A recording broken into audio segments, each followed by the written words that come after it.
여러분, 돈을 빌릴 데가 없다. 참 미칠 노릇입니다. 이거 현실입니다. 현실. 서민들이 돈을 빌리려고 그러면요, 이제는요 불법 사금융밖에 없다 이런 말이 나와요.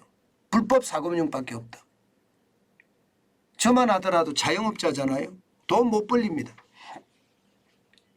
저는 집이 15억이 넘는다는 이유로 주택담보대출도 아예 안 되고요. 신용대출은 더더욱 안 되고요. 자영업자이기 때문에.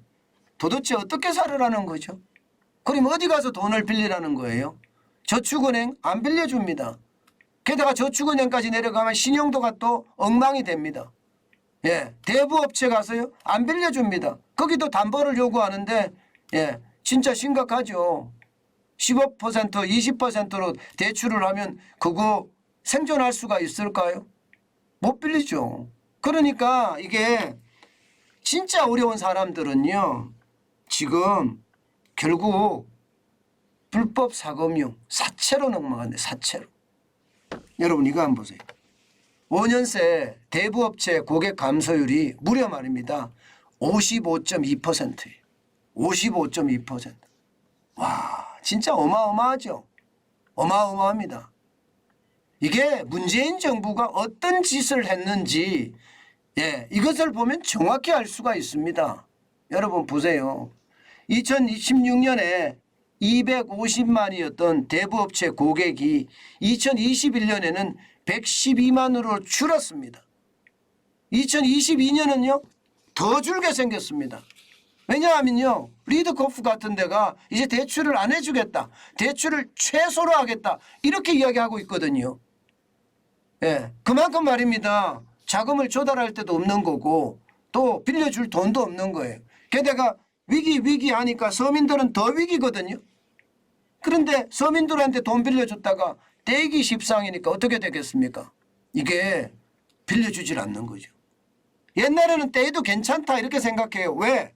여러분 대부업체 금리가 높았습니다. 여러분 보시다시피 예, 대부업체 금리 문재인 정부 들어오기 전까지만 하더라도 34.9%였습니다.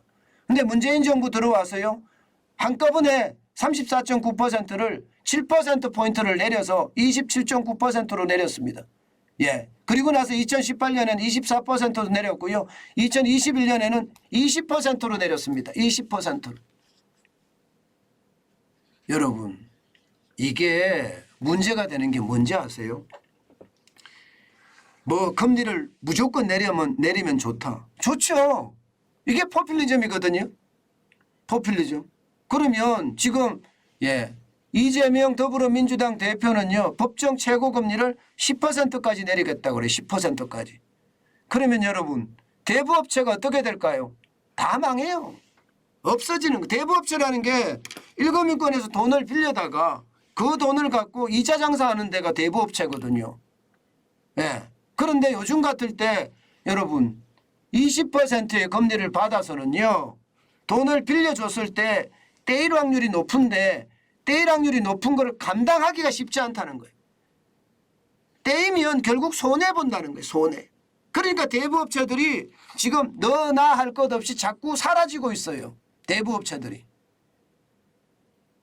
이게 여러분 돈을 빌리는 것도요 시장은요 다양해야 됩니다.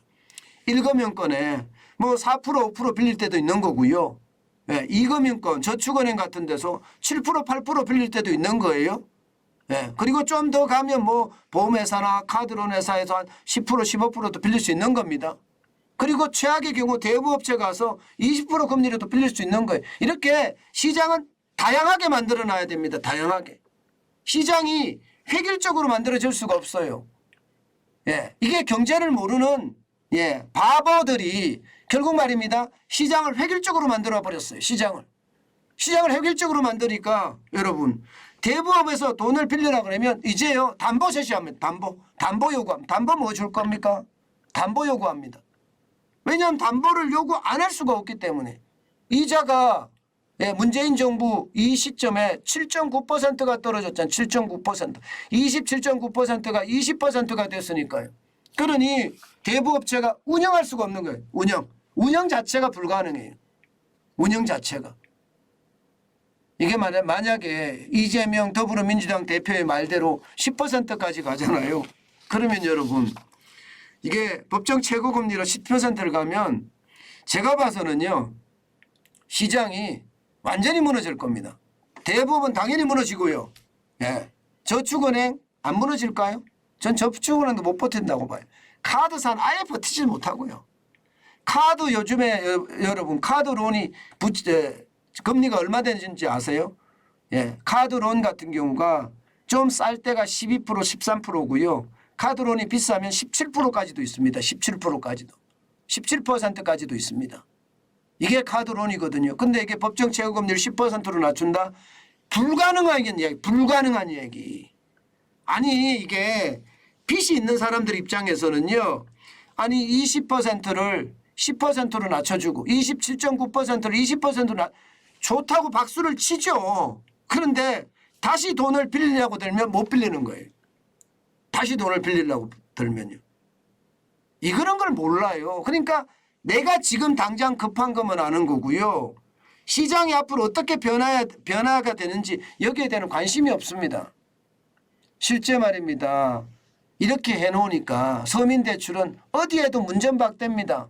아니 여러분 담보가 있으면 내가 왜 대부업체까지 가서 대출을 받습니까? 담보가 있으면. 내가 왜 담보가 있으면 저축은행 가서 받겠습니까? 일거민권 국민은행, 신한은행, 우리은행, 하나은행, 예, 농협은행 여기서 받아도 되거든요. 굳이 내가 뭐 이거민권이나 상거민권에 가서 받을 이유가 없는 거예요. 네. 그러니 지금 상황이 얼마나 심각한지 보여주는 그런 단적인 지표가 아닌가 싶습니다. 실제 말입니다. 많은 사람들이 불법 사금융으로 몰리고 있습니다. 서민대출을 어디에서 받을 수가 없으니까 문전박대를 받으니까 말입니다.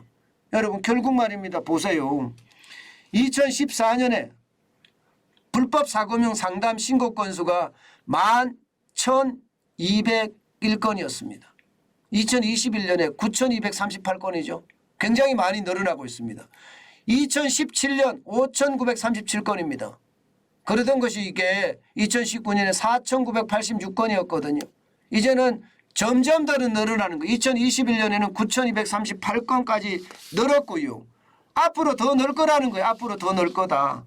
앞으로 얼마나 더 늘 거냐.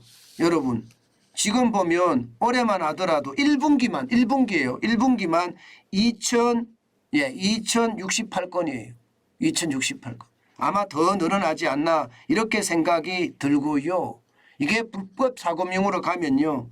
여러분 속칭 30-50 거래라는 게 있습니다. 30-50 거래. 30-50 거래라는 게 뭔지 아세요? 50만 원을 빌리면요. 선이자로 20만 원을 먼저 뗍니다. 선이자로 20만 원을. 그러면 연간 대출금리로 따지면 얼마예요? 3,476%예요. 3,476%. 지금 그렇게 지금 사채 시장에서는 그렇게 돌아가고 있다는 이야기 아니겠습니까? 네, 게다가 말입니다. 미등록 대부업체 이용자들의 평균금리가 연 229%입니다. 그러니 죽어나는 것은 지금 서민인 거예요. 예, 죽어나는 것. 여러분 시장은요. 시장에 맞게끔 놔두는 게 맞아요. 그래야지 시장은요. 시장 고유의 기능을 가지고 작동을 잘합니다. 마치 말입니다. 시진핑처럼 내가 시장의 주인이야 이렇게 생각을 하는 것은요. 시장을 망가뜨리는 아주 큰 단초가 됩니다. 제발 사회주의적 경제 이거 없어져야 됩니다. 우리 시장에 이렇게 되면 여러분 실제로 어려운 서민들만 더 어려워지는 그런 상황이 초래될 것은 뻔한 이치입니다. 왜 이런 걸 모를까요?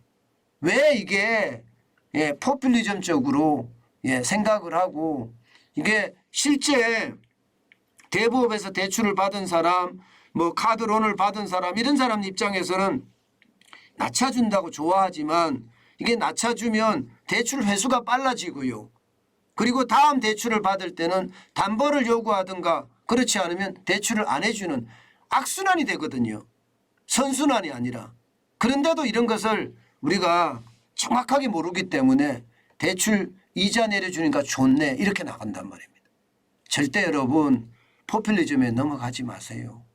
포퓰리즘에 넘어가면 대한민국의 끝은 보입니다. 진짜 나빠집니다. 예, 아르헨티나나 베네수엘라가 될 가능성 굉장히 높습니다.